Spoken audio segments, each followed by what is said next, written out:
These three brothers, they didn't die. Yahushua was in the furnace with them. You know what I'm saying? So he was there, and he basically burned up the men and threw them in there, and he was there protecting them. You know, and nothing on them got burned, man. Period. Yeah. Not even the hair. Hair's the most flammable. Smell like fire Yep. So it's a balance, man. So basically, it's things you gotta consider. Lord willing, I'm gonna be delivered, but if I gotta die, so you gotta basically weigh them out, man. You know. And it's a good thing to think about too, because we all want to not be touched. Yep. In that way, but we're all gonna be touched, but not some brothers not to that severity. But some brothers might be martyrs. So it's something to think about and to make you more humble, because it's a scary thing. We don't know who we are. We don't know if we're the elect or how it's gonna be in that time as far as being touched. So it's a good thing to really think about and consider. Like the brothers giving an example of the three brothers in Daniel, how they weren't touched, but these 7 brothers, they were touched. Yep. But they still held their integrity and their faithfulness to the Most High, Yahweh Shem Yahushai, and they still went out dying like men. And their mother was lifting up their spirits, telling them to die like that. Yeah, what kind of woman is that? That's a real Israelite woman. Yeah, man. yeah, that's a virtuous woman actually, man. Man, the other one, our women today will be like, yeah, they'll tell us to give it up. Like, yeah, go take the chip. Take the them, chip. Tell them, yeah. just tell them. But that's why we gotta, keep our integrity and show ourselves men. You know, and like the brother was saying earlier, we gotta stay out of that sorrowful spirit, that woe is me spirit. You know, and gird ourselves up. Yep. But we're in this flesh, and it's gonna happen. But we gotta be at a balance with it, and don't let it override our confidence. Yep. like here's something to think about too. On a good note, like it said in Revelations, that if you're faithful unto death, you shall be crowned with the crown of life. You know, like the scripture was saying, man. Happy is he that gets that. You know, pretty much happy are you, man. When you get in the kingdom, man. You're gonna get to have your way, man, with those slaves, man. You may have that. Like Yahushua gonna have his way with the man who pierced him. You know. He's gonna have his way on this time. So if he gets his way with him here, what makes you think you ain't gonna get your way with these Edomites in the kingdom, right? You know, like, and believe it, man. A lot of brothers, man, we already got our multitude of men we want to kill, man, and women. You know, and it just imagine, man, how you're gonna get your satisfaction off beating the hell out of these people, man. Especially to the ones, man, who gave you a hard time, man, a real hard time. You know? Yep, that's what it's all about, man. You're gonna get your rocks off, you know, with beating the hell out of them. And I bet these brothers, man, they get their way with they got their way, man. You know, they're gonna have their way. Yes, it's power, man. Even though these Edomites that we see on a daily basis, sometimes, man, you wish we can go in the kingdom right with them and put them right into slavery. But they're gonna die on this side. At the same time, they're gonna be born back through these Edomites in Europe and Russia and so forth. So they're gonna come back. You know, you got Edomites in Australia. You know, so these same Edomites that's down on this side gonna come back with them on the other side of the world, man. In the kingdom.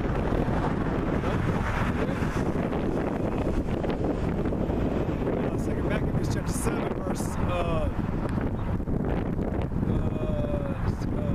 10.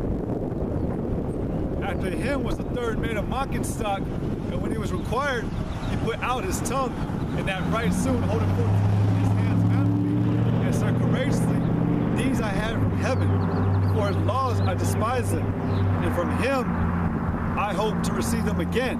Right. So, hey, wait a minute. Which proves what? It proves a couple things. Reincarnation, but also the resurrection of the dead.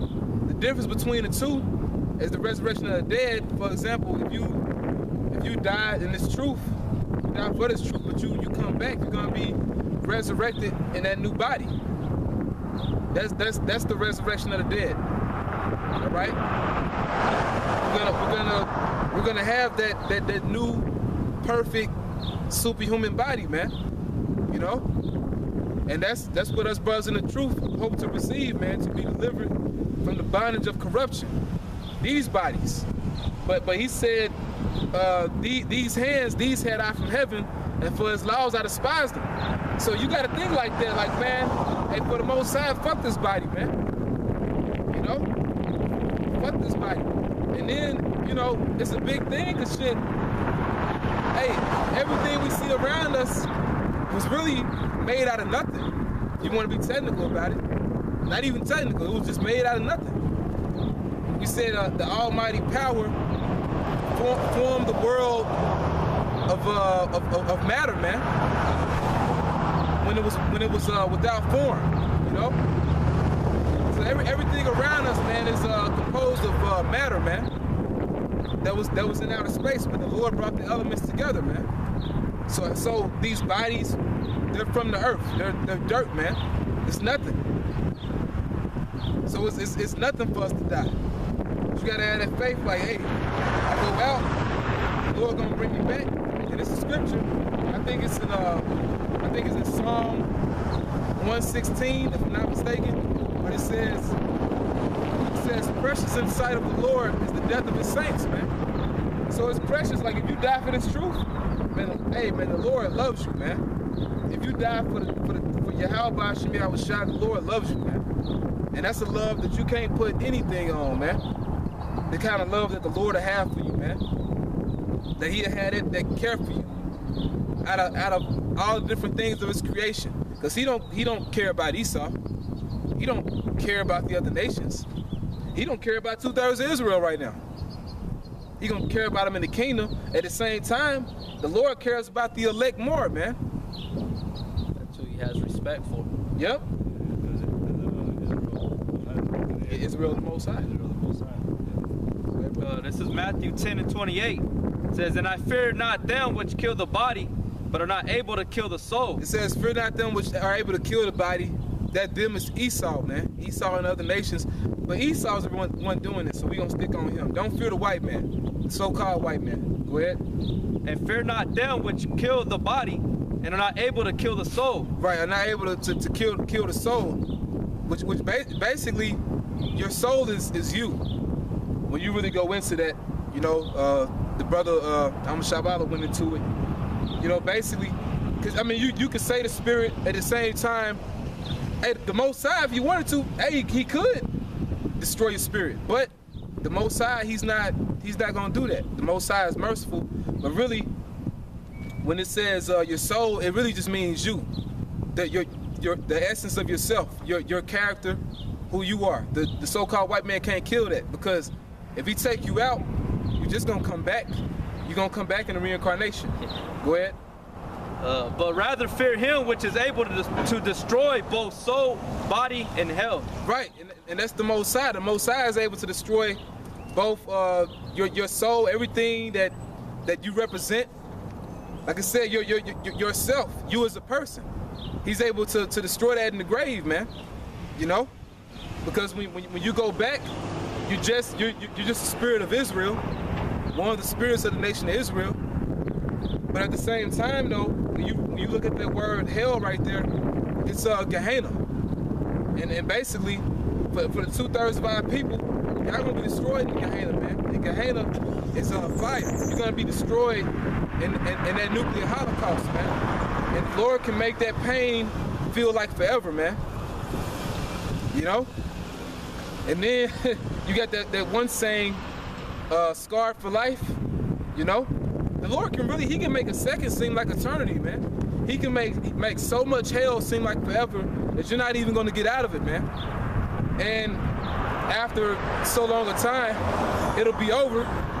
But He can make that hell seem like forever. Going like back to Nebuchadnezzar. When you read Daniel the 4th chapter, he was exalting himself in his kingdom. And he was like, man, I did all this by myself. I got all this glory by myself. And what happened? The Lord told him that, basically, I'm going to take your kingdom away from you. And I'm going to bug you out. I'm going to bug you out. I'm gonna give you the mind of an animal, and you're gonna act like an ox. Your hair's gonna grow out long, like eagle's feathers. Your nails gonna be like eagle's claws. And you're gonna be walking around like a beast, eating grass. And the Lord, hey, it didn't tell you exactly how long He did it. It told you till 7 times Passover. So for a complete moment of time, Nebuchadnezzar felt that hell, man, until the Most High said, it's enough. And that's what the Most High is going to do to 2/3 of our people, man. This is our last captivity, according to Lamentations 4:21 and 22. This is our last captivity. But guess what? You're not going to get out of this without the Lord whooping your ass. All right? The Lord is going to spank 2/3 of our people. You the Most High's children, right? Hey, and we taking our spanking right now. You know? It says to suffer patiently the wrath of the Most High. You know? So we're taking our ass whooping right now, man. For 2/3 of our people, you're gonna be in those concentration camps. You're gonna die in the race of riots. You're gonna die from disease warfare, biochemical warfare. You know? You're gonna go out like that. For the Most High, for us, we're gonna be okay because we kept this truth, and Lord willing, we keep this truth, man. You know. This is 1 Corinthians 11 and 32. It says, but when we are judged, we are chastened of the Lord. Okay, you jump up a verse. Verse 31. For if we would judge ourselves, we should not be judged. And that's what we're doing right now. That's why it tells you to examine yourselves whether you be in the faith. And then it says to prove yourself. All right? So you got to know what's right for you and what's wrong for you, man. All right? But you examine yourself. You're making sure, like, okay, am I doing what's right? Am I doing everything in my power? Or what can I work on? That's judging yourself. Go ahead.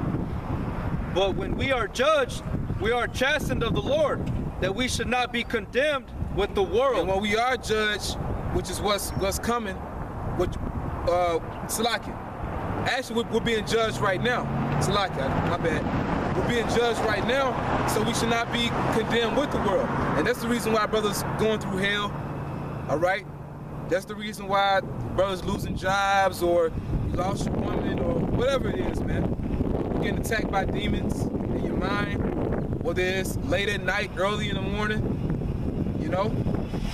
When you're around brothers, or when you're around brothers, maybe they'll leave you alone, but when you get by yourself, Satan attacking you, or just different things, because you're being judged by the Lord. What?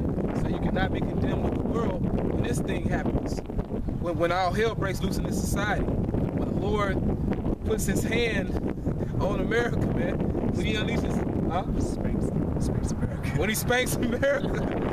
Yeah, and that's what He's gonna do, you know? When He gets that belt out, you know what I'm saying? He gets that switch. Hey man, Jake, man, you blow it up, man. If you got these brothers do, you got a so-called Negro or Latino father, man. He had all kinds of ways of whooping your ass, man. He had a belt, a shoe. He get a paddle, or just anything he could find, and just hit your ass with it, man. What was those wooden spoons? You know, wooden spoons. Hey, with the spirit, you know. Wooden spoons, I had that before. A wooden spoon, or they get a switch, where you get that part of the tree, that twig, you know what I'm saying? But it's right. Hey, you Right. know those belts? I remember, man, had those belts the punk kids wear, man. There's spikes in it. They get that for you, you know. And that's what the Lord got for the 2/3 of our people, man. Y'all finna get it, man. You're gonna get 200 million spankings, man.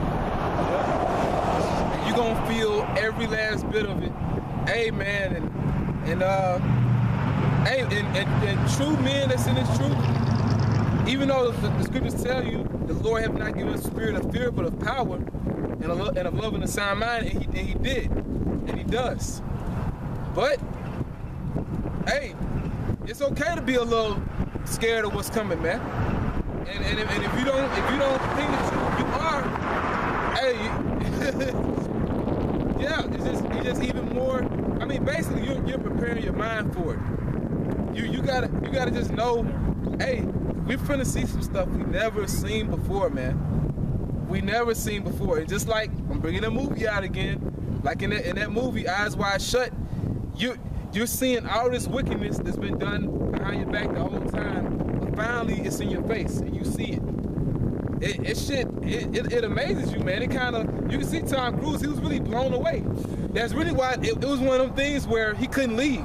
Like, even if he wanted to, like, he knew that basically I could potentially die. You know what I'm saying? And this woman, the one prostitute bitch, she kept warning him, telling him, you should leave right now. You know, he kept trying to figure out what her name was, but he never left. You know? So, I mean, this thing is real.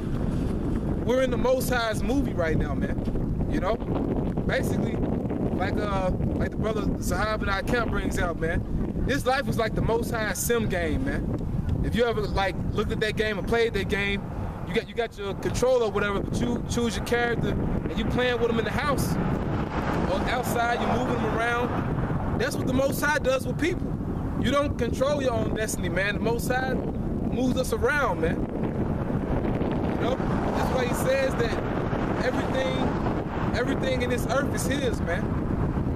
So the earth itself, the animals, the people, everything in it, man. So the Most High is actually moving us right now, man.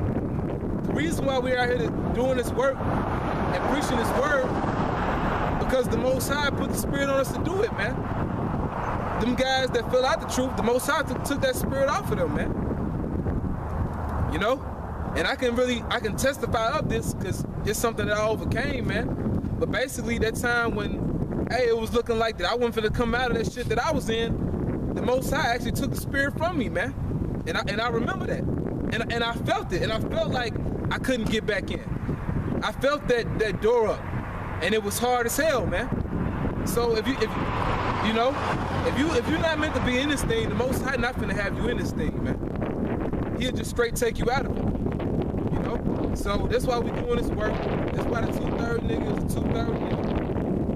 Like that scripture we brought out, and it one sit down. You people, y'all disobedient, but to also y'all was appointed. You was appointed to do that. It says you were ordained, because everything ain't no free will, man. Everything is laid out, it's predestined, all right?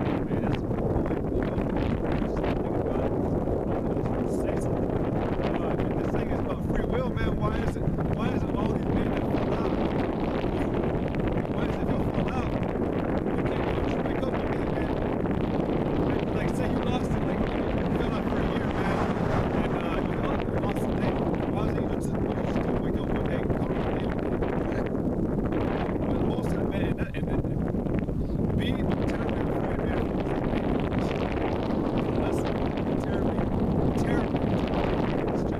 Terribly afraid, uncomprehendable, unimaginably afraid, because when you lose that name, that you know you're done, man. You know you're done, because, man, that's a scary thing, man. Well, you lost the name, you lost the connection. Like, if you got like a phone line, it's like the name is like a spiritual phone line to your house. It's like spiritual phone number or password, right? That's connecting you to the Most High and His Son. Once you lose that name, you lost the line, man. And you can't get it back. You go in to find it, you search it again, you're going on videos. The Lord has that door up. Bring the laser beam up. You can't bring it. Yep. And basically, once you fall out, the Lord puts demons on you. And the Lord shows you, for example, well, actually all throughout the scriptures, and He shows you in Daniel the 10th chapter, how He works on the mind of man. So you can't control anything. You can't control anything you want to do, man. You know? You can't control nothing. Both sides controlling all this. Like, for example, you want to think it's such thing as free will. You might plan to do something. Let's say you got something planned and you try your hardest. You try your hardest to do it, right? Let's say you're trying to go somewhere. Maybe you're going out of town. Maybe you're going somewhere with your trip. All these things get caught up in your way. Maybe you will forget got some